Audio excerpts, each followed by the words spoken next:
Audio Jungle.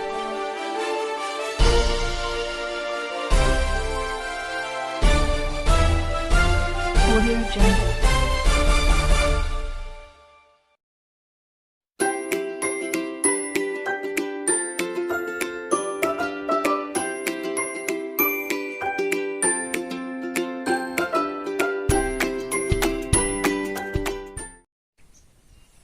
Assalamualaikum warahmatullahi wabarakatuh.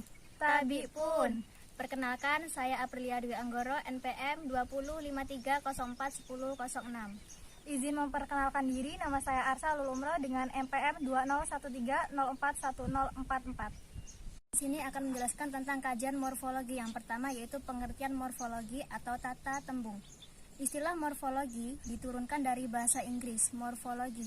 Artinya, cabang ilmu linguistik yang mempelajari tentang susunan atau bagian-bagian kata secara gramatikal.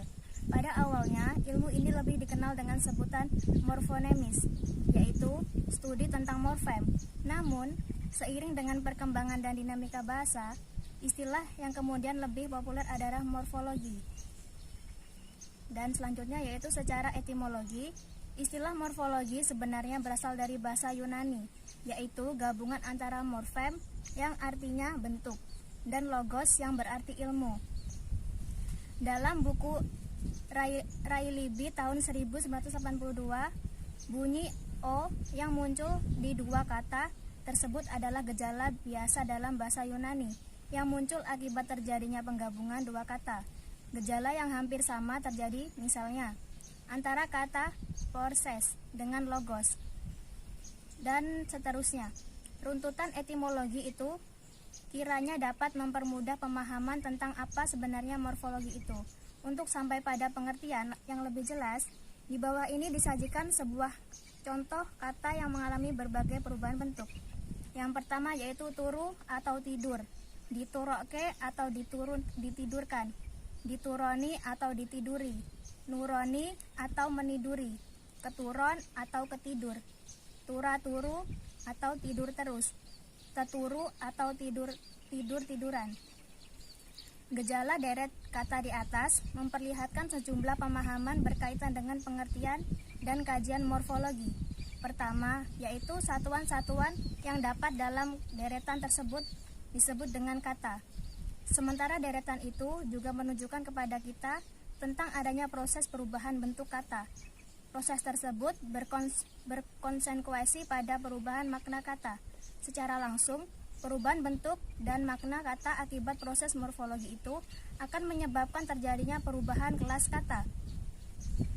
Berdasarkan uraian dan kajian yang tercakup dalam studi morfologi tersebut, maka morfologi dapat dijelaskan secara lengkap sebagai berikut, yaitu morfologi ialah cabang kajian linguistik atau ilmu bahasa yang mempelajari tentang bentuk kata, perubahan kata, dan dampak dari perubahan itu terhadap arti dan kelas kata. Inti dari morfologi adalah kata beserta aturan pembentukan dan perubahannya.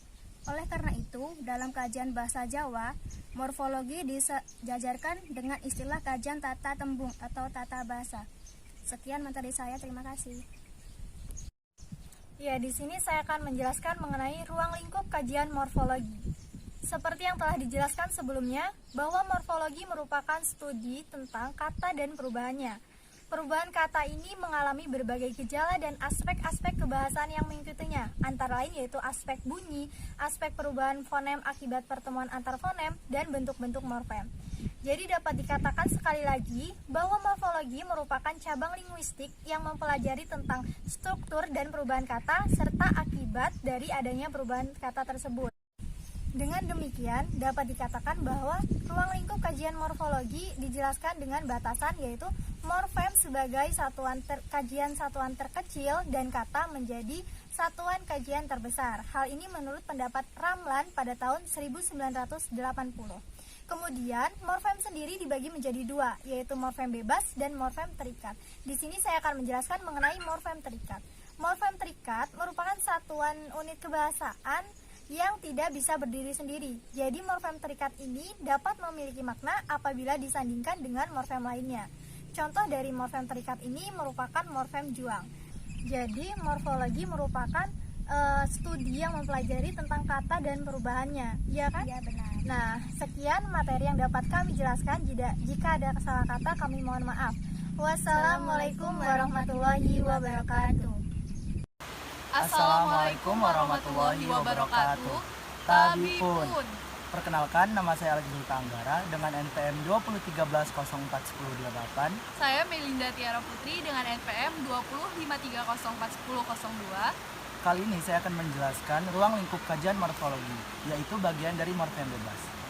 Morfem bebas atau free morfem adalah morfem yang bisa berdiri sendiri secara utuh, baik itu secara struktural, gramatikal, atau makna. Selanjutnya, morfem bebas sering juga disebut dengan morfem asal, yaitu kata yang belum berubah. Morfem ini memiliki beberapa contoh, yaitu pertama pada kata tidur, mandi, berjalan, dan masih banyak lagi. Selanjutnya, dapat disimpulkan dari ilustrasi di atas bahwa kajian morfologi adalah kajian yang membatasi kajian unit bahasa penting, yaitu pada morfem dan juga berafik. Selanjutnya, penggabungan antar morfem dimungkinkan terjadinya perubahan morfem, perubahan bunyi. Perubahan bunyi ini disebut dengan proses morfofonemik. Oleh karena itu, dua satuan dan proses morfofonemik dijadikan sebagai bahan kajian dalam morfologi. Jadi gitu, Mei, bagian dari morfem bebas. Oh, jadi gitu. Nah, selain ruang lingkup morfem bebas, kita ada kedudukan morfologi dalam kajian linguistik. Morfologi berada pada level yang sangat strategis dalam kajian linguistik. Beberapa ahli bahasa memastikan penelitian bahasa tanpa menggunakan kajian dan pendekatan morfologis akan menghasilkan temuan-temuan yang kurang mendasar. Dalam kajian dan penelitian formal yang dilakukan para ahli di perguruan tinggi, morfologi umumnya dimasukkan dalam bidang garapan linguistik dasar yang bersifat deskriptif dan struktural. Dalam posisi urutan mata kuliah linguistik di kurikulum perguruan tinggi, mata kuliah morfologi menempati urutan di atas fonologi. Berikut ini kami sertai bagan kedudukan morfologi dalam tataran linguistik. Bagan atau gambar berbentuk piramida tersebut menggambarkan kedudukan morfologi dalam tataran linguistik. Semakin ke bawah, kajian linguistik tersebut semakin melebar. Artinya, fonologi berada pada tataran pertama yang menunjukkan bahwa kajiannya termasuk paling sempit. Morfologi pada tataran kedua, dilanjutkan sintaksis, lalu semantik, dan terakhir yang paling luas dan yang paling komprehensif, objek dan kajiannya adalah analisis wacana. Selanjutnya, morfologi dan sintaksis. Oleh para ahli bahasa, dimasukkan dalam satu bidang kajian, yaitu gramatika atau tata bahasa.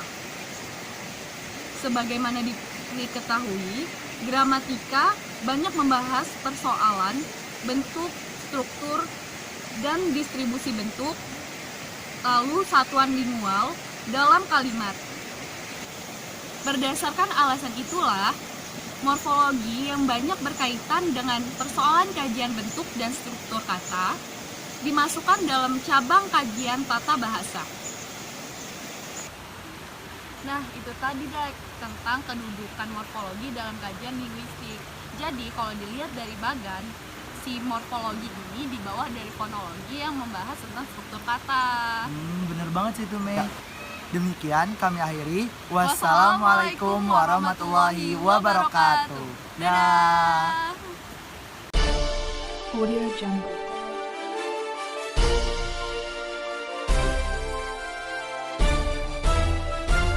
Audio Jungle.